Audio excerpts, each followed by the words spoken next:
ನಮಸ್ಕಾರ, ವಿವಿಸಿ ನ್ಯೂಸ್ ಬೀಟ್ಗೆ ಸ್ವಾಗತ. ನಾನು ತೇಜಸ್ವಿನಿ. ಈಗ ಹೆಡ್ಲೈನ್ಸ್. ಕಾಂಗ್ರೆಸ್ ಶಾಸಕ ಕೆಸಿ ವೀರೇಂದ್ರ ನಿವಾಸ ಮೇಲೆ ಇಡಿ ದಾಳಿ. ಗೇಮಿಂಗ್ ಆಪ್ಗಳಿಗೆ ಅಕ್ರಮ ಹಣ ವರ್ಗಾವಣೆ ಆರೋಪ. ಕಾಂಗ್ರೆಸ್ ನಾಯಕಿ ಕುಸುಮಾ ಮನೆ ಸೇರಿದಂತೆ 17 ಕಡೆ ದಾಳಿ. ಹಿಂದೂ ಧಾರ್ಮಿಕ ಕೇಂದ್ರದ ಬಗ್ಗೆ ಅವಹೇಳನಕಾರಿ ಹೇಳಿಕೆ. ಸಮೀರ್ಗೆ ತಪ್ಪದ ಸಂಕಷ್ಟ. ಕಡೂರು ಠಾಣೆಯಲ್ಲಿ ಮತ್ತೊಂದು ದೂರು ದಾಖಲು. ವಾಹನ ಮಾಲೀಕರಿಗೆ ಭರ್ಜರಿ ಗುಡ್ ನ್ಯೂಸ್. ಟ್ರಾಫಿಕ್ ದಂಡ ಪಾವತಿಗೆ ಮತ್ತೆ ರಿಯಾಯಿತಿ. 50% ಡಿಸ್ಕೌಂಟ್ ನೀಡಿದ ಸಾರಿಗೆ ಇಲಾಖೆ.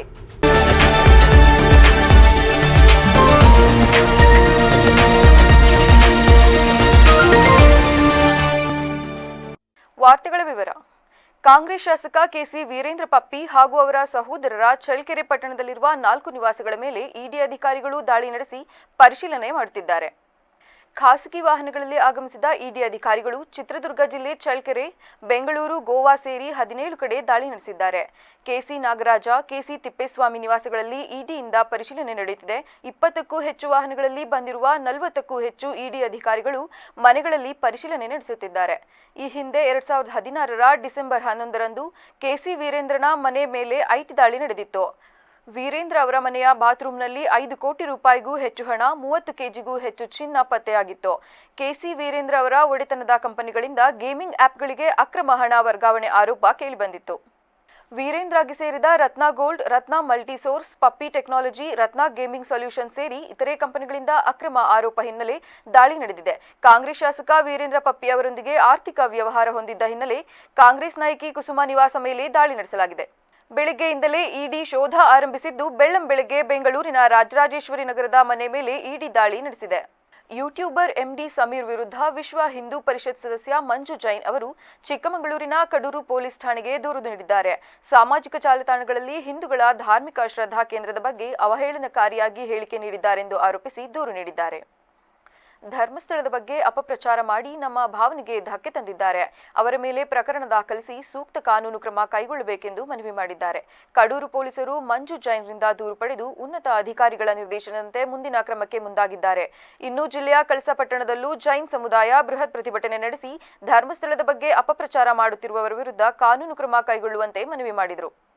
ಚಿಕ್ಕಮಗಳೂರು ನಗರದಲ್ಲೂ ಕೂಡ 2000ಕ್ಕೂ ಹೆಚ್ಚು ಪ್ರತಿಭಟಿಸಿ ಅವಹೇಳನ ಮಾಡುತ್ತಿರುವವರ ವಿರುದ್ಧ ಕ್ರಮ ಕೈಗೊಳ್ಳುವಂತೆ ಆಗ್ರಹಿಸಿದ್ದಾರೆ.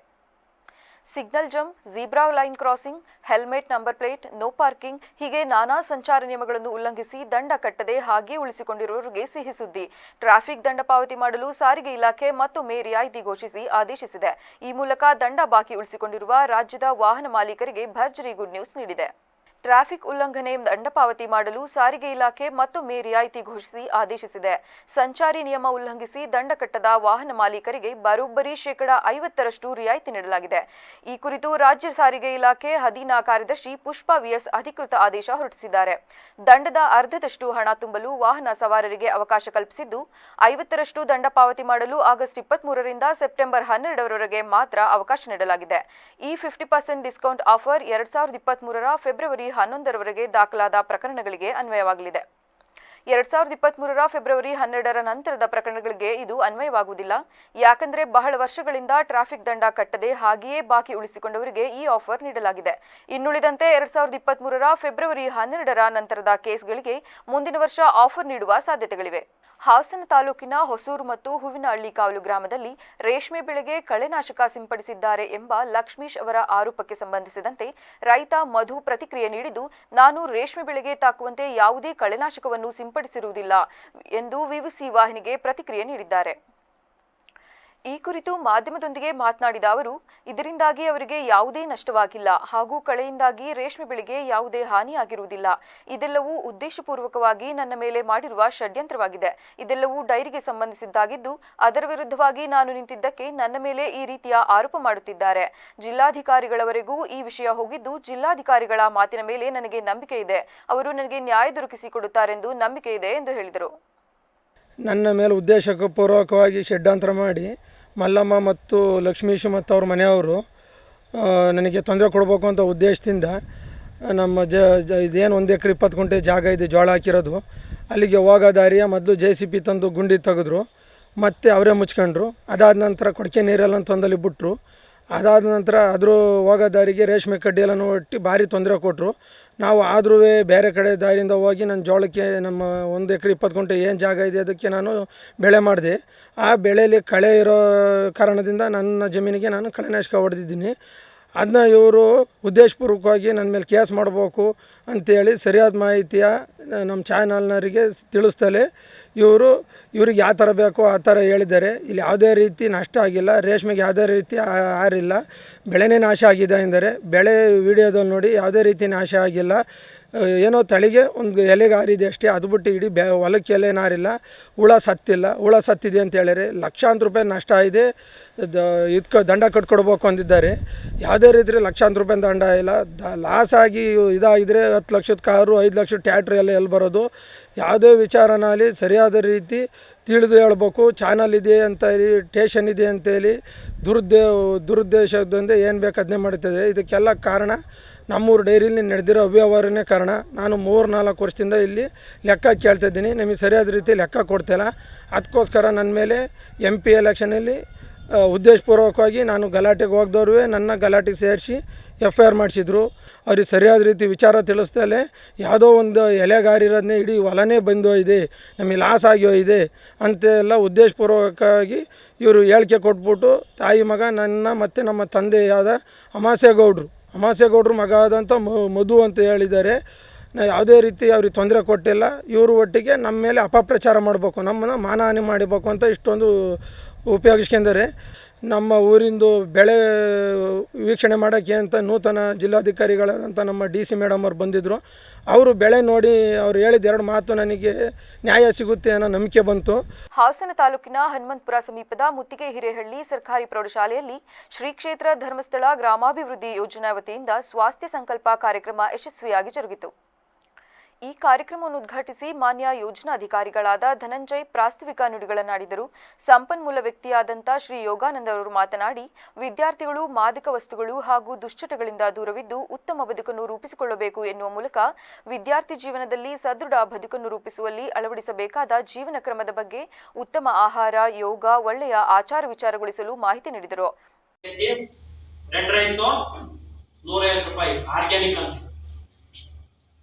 ಅದೇ ರಾಜವಾಡಿ ಅಕ್ಕಿ ಒಳರೇಶಪುರದಲ್ಲಿ ಗೌರ್ಮೆಂಟ್ ರೈಸ್ ಮಿಲ್ ಅಲ್ಲಿ 65 ರೂಪಾಯಿ. ಅದು ರೈತರಿಂದಲೇ ಬೆಳ್ಕೊಂಡ್ ತಂದಿರೋದು. ಬಟ್ ಇವರು ಯಾವ್ದೇ ರೀತಿಯಾದ ನೀವು ಹೇಳಿರಲ್ಲ ರಾಸಾಯನಿಕಗಳನ್ನ ಹಾಕ್ತಾರೆ ಅಂತ ಗೊಬ್ಬರ, ಅದನ್ನೇನು ಇಲ್ಲ, ಬರೀ ದನಿನ ಗೊಬ್ಬರದಲ್ಲಿ ಮಾತ್ರ ನೇರವಾಗಿ ಬಳಸಿ ಯಾವುದೇ ಔಷಧಿ ಸಿಂಪಡಿಸ್ದಂಗೆ.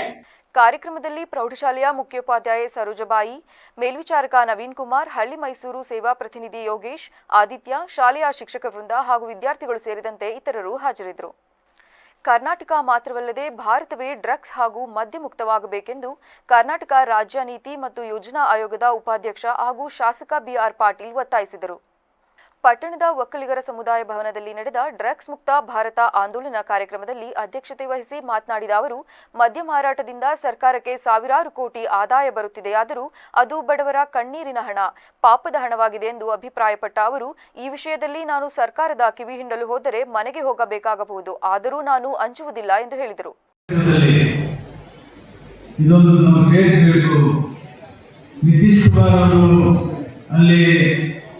ಪಾನ್ ನಿಷೇಧ ಮಾಡುವಂತ ಮಾತನ್ನ ತಮ್ಮ ಪ್ರಣಾಳಿಕೆಯಲ್ಲಿ ಕೊಟ್ಟಿದ್ದಾರೆ. ಬಹಳ ದೊಡ್ಡ ಸಂಖ್ಯೆಯಲ್ಲಿ ಹೆಣ್ಣುಮಕ್ಕಳು ಅವರಿಗೆ ಬೆಂಬಲ ಕೊಟ್ಟರು. ಕಾರಣಕ್ಕಾಗಿ ಸರ್ಕಾರ ಬಂದಿದೆ, ನೀವು ಕೂಡ ಮಾಡಬೇಕು ಅಂತ ಹೇಳಿ ಅವರು ಸುಮ್ಮನೆ ಕೇರಳದಲ್ಲಿ ಸಿದ್ದರಾಮಯ್ಯ ನೀವು ಇಷ್ಟೆಲ್ಲ ಬಡವರವಾಗಿ ಮಾತಾಡ್ತೀರಿ, ಅಕ್ಕಿ ಕೊಡ್ತೀರಿ, ಮತ್ತೊಂದೆಲ್ಲ ರಕ್ಷಣೆ ಕೊಡ್ತೀರಿ. ಈ ಪಾನ್ ನಿಷೇಧದ ಮಾಡಿದ್ರೆ ಬಹಳ ಒಳ್ಳೆಯದಾಗ್ತದೆ, ಅದನ್ನ ಪ್ರಣಾಳಿಕೆಗೆ ಸೇರಿಸಿದ್ರು. ಅವಾಗ ಅವರು ನಮ್ಮ ಮಾತು ಹೇಳಿದ್ರು, ಒಂದೇ ರಾಜ್ಯದಲ್ಲಿ ಕಾನೂನನ್ನು ತಂದರೆ ಯಶಸ್ವಿ ಆಗೋದಿಲ್ಲ. ನಮ್ಮ ಪಕ್ಕದ ರಾಜ್ಯ ಆಂಧ್ರದಲ್ಲಿ NT ರಾಮರಾವ್ ಈ ಕಾನೂನನ್ನು ತಂದಿದ್ರು, ಆದರೆ ಯಶಸ್ವಿ ಆಗಲಿಲ್ಲ. ಜನ ಬಸ್ ಕಟ್ಟಿಕೊಂಡು ಕಾರ್ಕೊಂಡು ಬೀದರ್ಗೆ, ರಾಯಚೂರಿಗೆ ಕುಡಿಲಿಕ್ಕೆ ಬರ್ತಿದ್ರು. ಮಾಜಿ ಶಾಸಕ ಎಚ್.ಎಂ. ವಿಶ್ವನಾಥ್ ಮಾತನಾಡಿ, ಮಕ್ಕಳನ್ನು ಗುರಿಯಾಗಿಸಿಕೊಂಡು ಭಾರತವನ್ನು ಡ್ರಗ್ಸ್ನಲ್ಲಿ ಮುಳುಗಿಸಲು ದೊಡ್ಡ ದೇಶಗಳ ಸಂಚು ನಡೆಯುತ್ತಿದೆ. ಅಮೆರಿಕ ಸೇರಿದಂತೆ ಕೆಲವು ರಾಷ್ಟ್ರಗಳು ನಮ್ಮ ದೇಶದ ಮಕ್ಕಳನ್ನು ವ್ಯಸನಕ್ಕೆ ದಾಸರನ್ನಾಗಿ ಮಾಡುವ ಮೂಲಕ ಮುಂದಿನ ಉತ್ತಮ ಪ್ರಜೆಗಳು ಹುಟ್ಟದಂತೆ ತಡೆಯಲು ಯತ್ನಿಸುತ್ತಿವೆ. ಇದು ರಾಷ್ಟ್ರ ವಿರೋಧಿ ಸಂಚು ಎಂದು ಹೇಳಿದರು. ನಾವು 3 ದಿನದ ಪ್ರವಾಸ ಪಂಜಾಬ್ಗೆ ಹೋದ್ವಿ. ಇವತ್ತು ಪಂಜಾಬಿನ ನಮ್ಮ ಸ್ನೇಹಿತರು ಸಿಂಗ್ ಅವರು ಸುಬೋಧ್ ಸಿಂಗ್ ಅವರು ಬರಬೇಕಾಗಿತ್ತು. ಏನೋ ಅನಿರೀಕ್ಷಿತವಾದ ಕಾರಣದಿಂದ ಅವರು ಬರಲಿಲ್ಲ. ನಾವಿಬ್ಬರು ಹೋದ್ವಿ ಪಂಜಾಬಿನ ಪರಿಸ್ಥಿತಿಯನ್ನು ನೋಡಿದ್ವಿ. ದೊಡ್ಡ ಆಂದೋಲನ ಅಲ್ಲಿ ಮಾಡಿದ್ರು. ಮೇಧಾಪಾಟ್ ಸಿಮ್ಲಂ ಬಂದಿದ್ರು. ಇಡೀ ದೇಶದ ಎಲ್ಲ ಭಾಗದ ನಾಯಕರು ಬಂದಿದ್ರು. ಅವರ ಚಿಂತನೆ ಒಂದೇ ಇತ್ತು, ಈ ದೇಶವನ್ನ ಡ್ರಗ್ಸ್ ಹೇಗೆ ಮಾಡೋದು. ಪಂಜಾಬ್ನೇ ಯಾಕೆ ಆಯ್ಕೆ ಮಾಡೋದು ಅಂದ್ರೆ ಮಕ್ಕಳು 50ರಿಂದ 60% ಮಕ್ಕಳು ಡ್ರಗ್ಸ್ಗೆ ಅಡಿಕ್ಟ್ ಆಗಿದ್ದಾರೆ. ಹಾಸ್ಪಿಟಲ್ಗೆ ಅವರ ಮಕ್ಕಳನ್ನ ವೈದ್ಯರ ಹತ್ರ ಕರ್ಕೊಂಡು ಹೋದ್ರೆ ರಕ್ತಕ್ಕೆ ನೀವು ಸೂಚಿನ ಚುಚ್ಚಿದ್ರೆ ಹೋಗಲ್ಲ. ಕಾರಣ ವಯಸ್ಸುಗಳು ಬಂದಾಗಿದೆ, ನರಗಳು ಬಂದಾಗೋಗಿದೆ. ಹಾಸ್ಟೆಲ್ಗಳಲ್ಲಿ 70% ಡ್ರಗ್ಸ್ ಆಗಿದ್ದಾರೆ. ಕಾರಣ ಡಿವೈಎಸ್ಪಿ ಪ್ರಮೋದ್ ಕುಮಾರ್ ಮಾತನಾಡಿ, ಡ್ರಗ್ಸ್ ಸಂಬಂಧಿತ ಮಾಹಿತಿ ತಿಳಿದಿದ್ದರೂ ಮೌನವಾಗಿರುವುದು ಅಪಾಯಕಾರಿಯಾಗಿದೆ. ಅದು ಪರೋಕ್ಷವಾಗಿ ವ್ಯಸನಕ್ಕೆ ಪ್ರೋತ್ಸಾಹ ನೀಡಿದಂತಾಗುತ್ತದೆ. ಪೊಲೀಸರು ಸಮಾಜದ ಒಳಿತಿಗಾಗಿ ಮುನ್ನಡೆಯುತ್ತಿದ್ದಾರೆ. ಪ್ರತಿಯೊಬ್ಬರೂ ಇಲಾಖೆಯೊಂದಿಗೆ ಸಹಕರಿಸಬೇಕೆಂದು ಹೇಳಿದರು. ಹಲವು ಸಂಘಟನೆಗಳ ಜೊತೆಗೆ ನಾವು ಒಡನಾಟವನ್ನು ಇಟ್ಕೊಂಡಿದ್ದೀವಿ.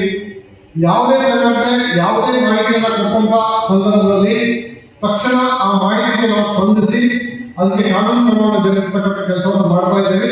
ಮುಂದೆ ಕೂಡ ಆ ಕೆಲಸವನ್ನ ಪ್ರಾಮಾಣಿಕತೆಯಿಂದ ಮಾಡೋದಕ್ಕೆ ನಮ್ಮ ಸಕಲೇಶ್ವರದ ಪೊಲೀಸ್ ಇಲಾಖೆ ಬದ್ಧವಾಗಿದೆ ಅಂತಕ್ಕಂಥ ಒಂದು ಮಾತನ್ನ ಈ ವೇದಿಕೆಯಲ್ಲಿ ಹೇಳಲಿಕ್ಕೆ ನಾವು ಬಯಸಿದ್ದೇವೆ.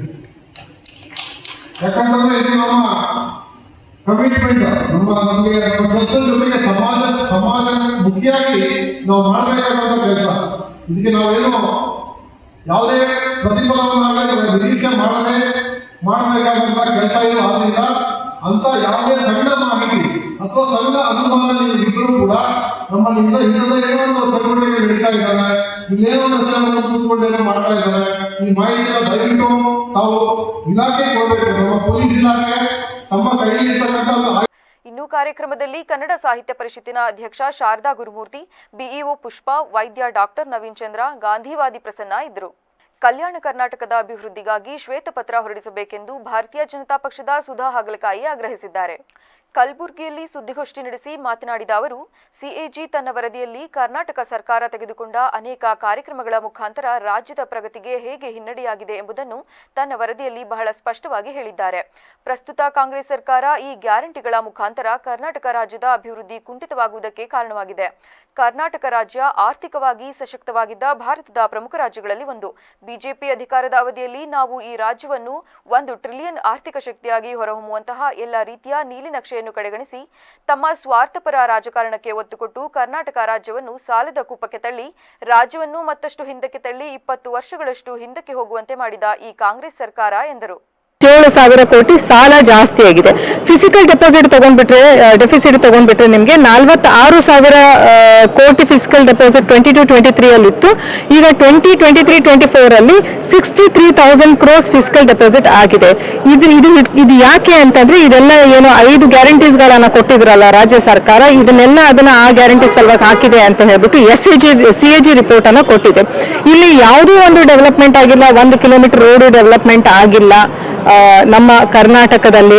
ಆಮೇಲೆ 5,500ಕ್ಕಿಂತ ಜಾಸ್ತಿ ಫಂಡ್ಸ್ ಕಡಿಮೆ ಬಿದ್ದಿದೆ. ಯಾಕೆ ಅಂತಂದ್ರೆ ಇದು ಇನ್ಫ್ರಾಸ್ಟ್ರಕ್ಚರ್ ಡೆವಲಪ್ಮೆಂಟ್ ಅಥವಾ ರಾಜ್ಯದ ಡೆವಲಪ್ಮೆಂಟ್ ಸಲುವಾಗಿ ಇನ್ನೂ ಕಡಿಮೆ ಬಿದ್ದಿದೆ ಅಂತ ಹೇಳ್ಬಿಟ್ಟು ಕೆಲವೊಂದು ಕಡೆ ಎಕ್ಸ್ಟ್ರಾ ಯೂಸ್ ಮಾಡಿದ್ದಾರೆ. 2,750 ಕೋಟಿ ಎಲ್ಲಿ ಯೂಸ್ ಮಾಡಬಾರ್ದಾಗಿತ್ತು ಅದನ್ನ ಜಾಸ್ತಿ ಕ್ರಮೇಣದಲ್ಲಿ ಅದನ್ನ ಉಪಯೋಗ ಪಡಿಸ್ಕೊಂಡಿದ್ದಾರೆ. ಸೊ ಇಲ್ಲಿ ಬಹಳಷ್ಟು ಕೊರತೆಗಳಿದಾವೆ. ಇದು ಸಿಎಜಿ ರಿಪೋರ್ಟ್ ಒಂದು ಕನ್ನಡಿಯನ್ನ ತೋರಿಸಿದೆ. ನಮ್ಮ ರಾಜ್ಯದ ಎಲ್ಲ ಜನತೆಗೆ ಎಲ್ಲರೂ ಈ ಸಿಎಜಿ ರಿಪೋರ್ಟ್ ಅನ್ನ ಓದಬೇಕು. ಹಿಂದೂಗಳ ಧಾರ್ಮಿಕ ಶ್ರದ್ಧಾ ಕೇಂದ್ರವಾದ ಧರ್ಮಸ್ಥಳದ ವಿರುದ್ಧ ಸಂಚು ರೂಪಿಸಿ ಕ್ಷೇತ್ರದ ಹೆಸರು ಹಾಳು ಮಾಡುತ್ತಿರುವ ವ್ಯಕ್ತಿಗಳ ವಿರುದ್ಧ ಸೂಕ್ತ ಕ್ರಮ ಕೈಗೊಳ್ಳುವಂತೆ ಭಟ್ಕಳ ತಾಲೂಕಿನ ದೈವಪಾತ್ರಿಗಳು, ದಾಸರು ಮತ್ತು ಶ್ರೀ ಕ್ಷೇತ್ರ ಧರ್ಮಸ್ಥಳದ ಭಕ್ತರಿಂದ ತಹಶೀಲ್ದಾರ್ ನಾಗೇಂದ್ರ ಕೊಳಶೆಟ್ಟಿಯವರು ರಾಜ್ಯಪಾಲರಿಗೆ ಮನವಿ ಸಲ್ಲಿಸಿದರು. ಮನವಿ ಸಲ್ಲಿಸಿ ಪ್ರತಿಭಟನಾಕಾರರು ಮಾತನಾಡಿ, ಅನಾದಿ ಕಾಲದಿಂದಲೂ ಹಿಂದೂಗಳ ಶ್ರದ್ಧಾ ಕೇಂದ್ರವಾದ ಮಂಜುನಾಥ ಸ್ವಾಮಿಯ ಧರ್ಮಸ್ಥಳ ಕ್ಷೇತ್ರದ ಬಗ್ಗೆ ಮತ್ತು ಧರ್ಮಾಧಿಕಾರಿಗಳ ಕುಟುಂಬದ ವಿರುದ್ಧ ಕೆಲವು ಪಟ್ಟಭದ್ರ ಹಿತಾಸಕ್ತಿಗಳು ಸಂಚು ಮಾಡಿಕೊಂಡು ಕ್ಷೇತ್ರದ ಹೆಸರನ್ನು ಹಾಳು ಮಾಡುವತ್ತ ನಿರತರಾಗಿದ್ದಾರೆ. ಧರ್ಮಸ್ಥಳ ಕ್ಷೇತ್ರದಿಂದ ಕಳೆದ ಕೆಲವು ದಶಕಗಳಿಂದ ಅನೇಕ ಸಾಮಾಜಿಕ, ಆರ್ಥಿಕ ಹಾಗೂ ಧಾರ್ಮಿಕ ಚಟುವಟಿಕೆಗಳು ನಡೆಯುತ್ತಿದ್ದು, ಒಂದು ಸರ್ಕಾರದ ರೀತಿಯಲ್ಲಿ ಕ್ಷೇತ್ರಕ್ಕೆ ಜನಸಾಮಾನ್ಯರಿಗೆ ನೆರವು ನೀಡುವಂತಹ ಕೆಲಸವನ್ನು ಮಾಡುತ್ತಿದೆ. ಅದೇ ರೀತಿ ಕರ್ನಾಟಕ ರಾಜ್ಯದ ಅನೇಕ ಭಾಗದ ದೇವಸ್ಥಾನಗಳು, ಬಸದಿಗಳು, ರುದ್ರಭೂಮಿಗಳನ್ನು ಅಭಿವೃದ್ಧಿಪಡಿಸುವ ಕೆಲಸವನ್ನು ಶ್ರೀ ಕ್ಷೇತ್ರವು ಮಾಡಿಕೊಂಡು ಬಂದಿದೆ ಎಂದರು. ಅವರಿಗೆ ಬಹಳಷ್ಟು ರೀತಿಯ ವಂದನೆಯನ್ನು ಮಾಡ್ತಾ ಇದ್ದಾರೆ. ಆ ವಿರೋಧವಾಗಿ ಯಾರು ಈ ಕ್ಷೇತ್ರದ ವಿರೋಧವಾಗಿ ಬೇಡಾದಂಥ ಅಪಪ್ರಚಾರವನ್ನು ಮಾಡ್ತಿದ್ದಾರೋ ಅವರಿಗೆ ತಕ್ಕ ಶಿಕ್ಷೆ ಆಗಬೇಕು. ಮತ್ತು ಅವರು ಯಾಕಾಗಿ ಈ ಕಾರಣದಿಂದ ಈ ಒಂದು ಕ್ಷೇತ್ರ ಬಗ್ಗಾಗಿ ಭಾರಿ ಅಪವಾದವನ್ನು ಮಾಡ್ತಾ ಇದ್ದಾರೆ, ಅದು ರಾಜ್ಯದ ಜನರಿಗೆ ಅವರ ಮೂಲಕನೇ ಎಲ್ಲ ತಿಳಿಸುವಂಥ ಕಾರ್ಯ ಆಗಬೇಕಂತೇಳಿ ನಾವು ಸರ್ಕಾರಕ್ಕೆ ಮನವಿಯನ್ನು ಮಾಡಿಕೊಳ್ತಿದ್ದೇವೆ. ಅದೇ ರೀತಿ ಈ ಒಂದು ಕ್ಷೇತ್ರದಲ್ಲಿ ಭಾಳಷ್ಟು ರೀತಿಯ ಒಂದು ಸರ್ಕಾರ ನಡೆಸುವಂಥ ರೀತಿಯಲ್ಲಿ ಭಾಳಷ್ಟು ಯೋಜನೆಗಳನ್ನು ನಡೆಸಿದರು.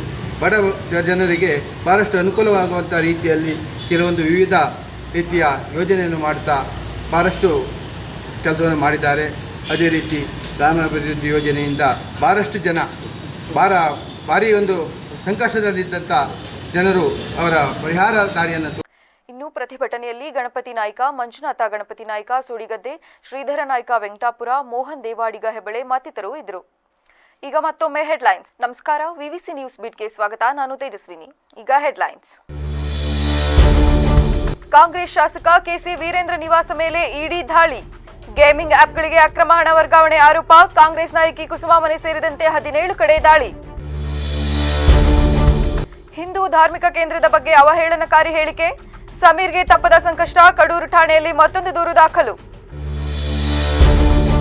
ವಾಹನ ಮಾಲೀಕರಿಗೆ ಭರ್ಜರಿ ಗುಡ್ ನ್ಯೂಸ್. ಟ್ರಾಫಿಕ್ ದಂಡ ಪಾವತಿಗೆ ಮತ್ತೆ ರಿಯಾಯಿತಿ. 50% ಡಿಸ್ಕೌಂಟ್ ನೀಡಿದ ಸಾರಿಗೆ ಇಲಾಖೆ. ಕ್ಷಣ ಕ್ಷಣದ ಸುದ್ದಿಗಾಗಿ ನೋಡ್ತಾ ಇರಿ ವಿವಿಸಿ ಟಿವಿ. ಸತ್ಯದ ಕಡೆ ನಮ್ಮ ನಡೆ.